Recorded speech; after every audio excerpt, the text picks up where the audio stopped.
Trump اس تنازع میں شامل ہونے اور ایران پر اسرائیلی حملوں میں شامل ہونے پر غور کر رہے ہیں۔ اس سے قبل انہوں نے ایران سے مکمل سرنڈر کا مطالبہ کیا تھا، تاہم انہوں نے یہ بھی کہا تھا کہ امریکہ فی الحال رہبر اعلیٰ آیت اللہ خامنہ ای کو ہلاک نہیں کرے گا۔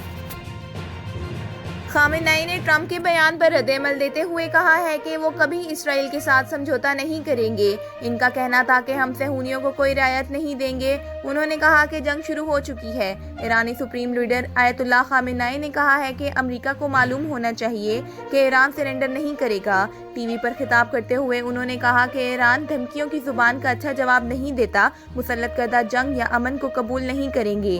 آیت اللہ خامنہ ای کا کہنا تھا کہ امریکہ کا کوئی بھی حملہ سنگین اور ناقابل تلافی نتائج کا باعث بنے گا۔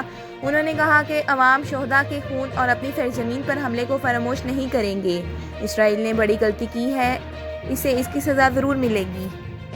بی بی سی نیوز کے مطابق گزشتہ رات ایرانی میزائل حملوں میں اسرائیل میں ہلاکتوں کی کوئی اطلاعات سامنے نہیں آئی ہیں۔ اسرائیل کا کہنا ہے کہ جمعے کے روز سے اب تک اس پر 400 سے زیادہ میزائل فائر ہو چکے ہیں۔ گزشتہ رات 50 سے زیادہ اسرائیلی لڑاکا طیاروں نے ایران کے قریب سینٹریو فورج اور میزائل بنانے والے مراکز اور پاسداران انقلاب سے منسلک ایک یونیورسٹی پر حملے کیے تھے۔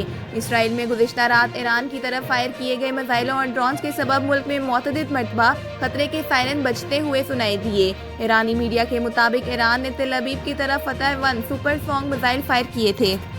مشرقی انگلینڈ میں ایک فضائی اڈے سے امریکی جنگی طیارے روانہ ہوئے ہیں۔ ایسی اطلاعات موجود ہیں کہ اسرائیل اور ایران کے بیچ لڑائی میں امریکہ بھی شریک ہو سکتا ہے۔